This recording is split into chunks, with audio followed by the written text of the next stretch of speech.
कहि सकई कहाते यम कुबेर दिग्गपाल जहाते कवि कोविद कहि सकई कहाते. దివ్య పునీతమైనటువంటి మహానుభావుని యొక్క దివ్య అనుగ్రహం సమస్తమైనటువంటి దేవతలు కొలిచారు.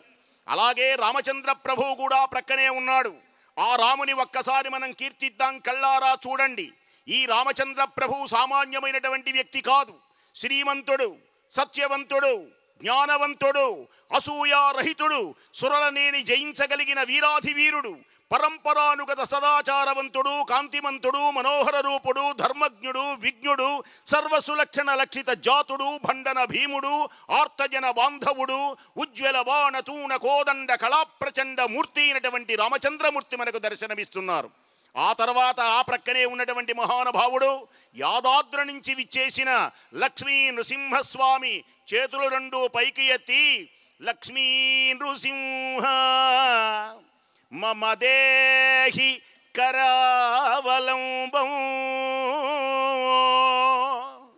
సంసారమనేటువంటి సాగరంలో మునిగిపోయినటువంటి మనకు ఆ లక్ష్మీ నృసింహుని యొక్క దివ్యమైనటువంటి అనుగ్రహం కలగాలని, మనందరికీ ఆ దీవెన కలగాలని ధనుజ సంహార చక్రధర నీకు దండంబు,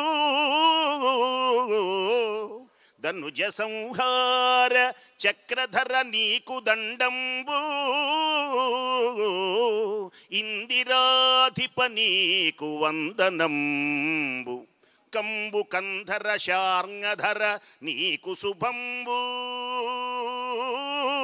దీనరక్షక నీకు దిగ్విజయము, సకల వైభవంబులు నీకు సార్వభౌమా, నిత్య కళ్యాణములు జరుగు నీకు నెపుడు, భూషణ వికాస శ్రీధర్మపుర నివాస, భూషణ